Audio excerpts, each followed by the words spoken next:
Welcome to your Week 9 recap.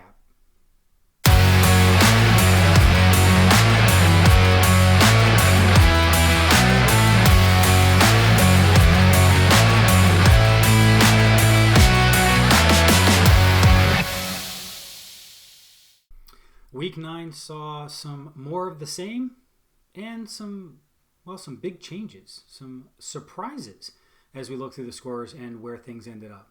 Let's take a look. We start off with your champ, your reigning champ, versus your commish.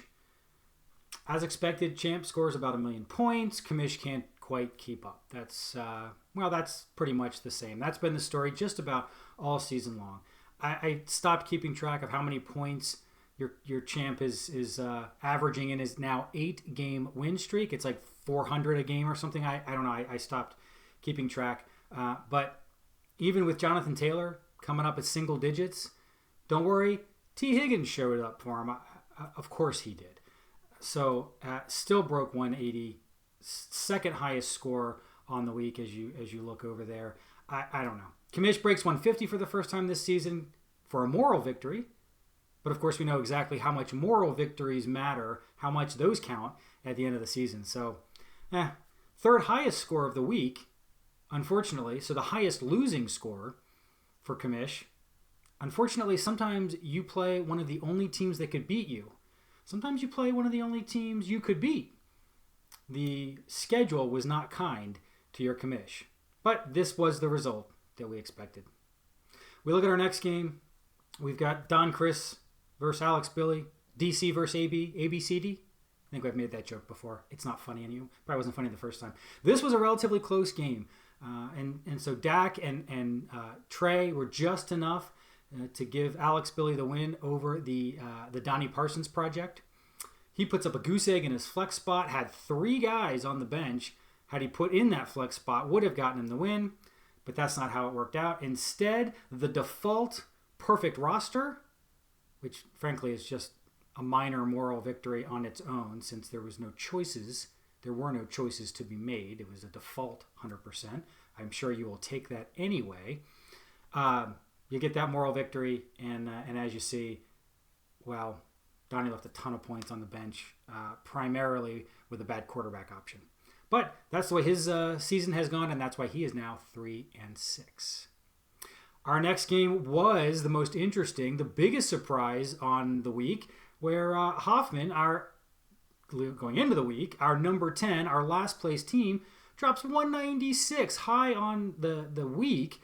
And as you see, nearly could have made high score on the season. That was kind of interesting how many points came out of that roster, proving that he is still relevant. And while he may not make the playoffs, given how the first 8 weeks went, he shows that he can certainly ruin someone's chances to make the playoffs. So we'll have to see who shows up for his team going forward over the next 5 weeks as we run to the playoffs.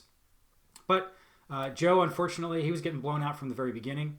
It really wasn't close at all. His 6-game win streak comes to an end, even though he just about maxed out that roster, did all that he could have with what he had. But he is now 6-3. Still looking good for the playoffs, but no more streak for Joe. Whiskey Business and Shankopotamus. So we got Seth Mike versus Keith. Another not overly interesting game.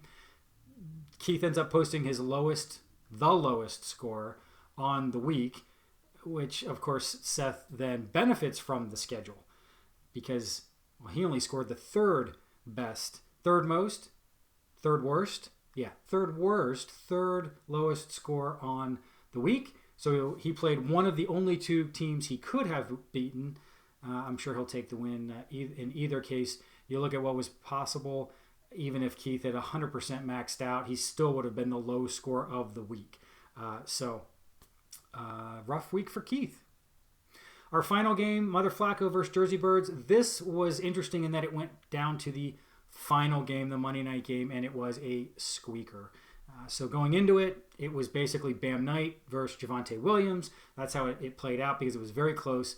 Up to that point, neither one of those backs did a lot, but just enough, and Javonte Williams stayed just enough ahead to give Ian the squeakiest win of the week and keep his playoff hopes very much alive. So plenty of points on both benches. Could have gone in an entirely different way. Could have been not nearly as interesting, not nearly as close, but it was. That's how it all turned out. That leads us into our standings up through 9 weeks. So Champ adds to his lead in the West, as you see there. Seth Mike holds on to his 1-game lead in the East. The only real changes are that Alex Billy ups his playoff chances by a little bit more than better than even, right? Seth Mike gets himself into the 90s for playoff possibilities, percentage to make the playoff there. And Keith drops to something just a little bit marginally better than a coin flip. So he's kind of heading in the wrong direction, unfortunately for him.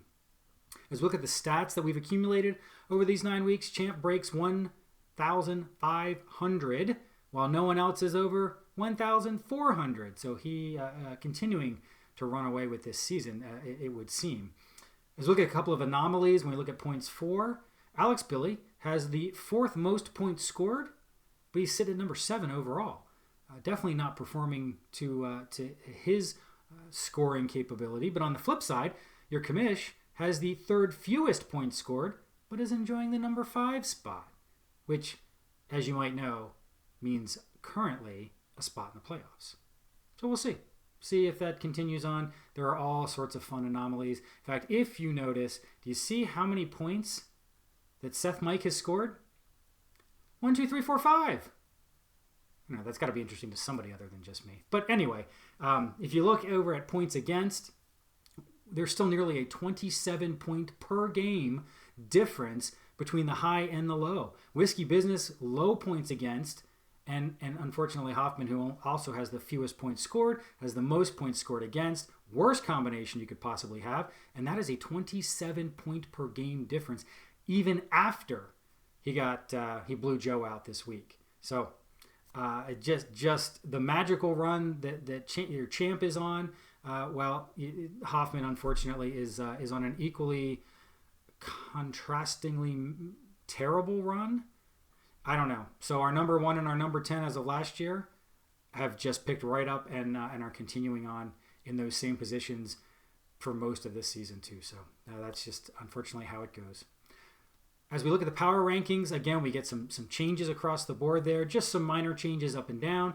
Seth Mike gets the bump back up to number 2, which was kind of interesting, even though it was a weak win. Still a win. Still in second place for the projection anyway. First place in the division. But we have now a new projected last place team. With that point explosion from H2, he swaps places with Pancho. He does a little leapfrog over him. Gets himself up to number 9. And Pancho is now our projected last place loser on the season.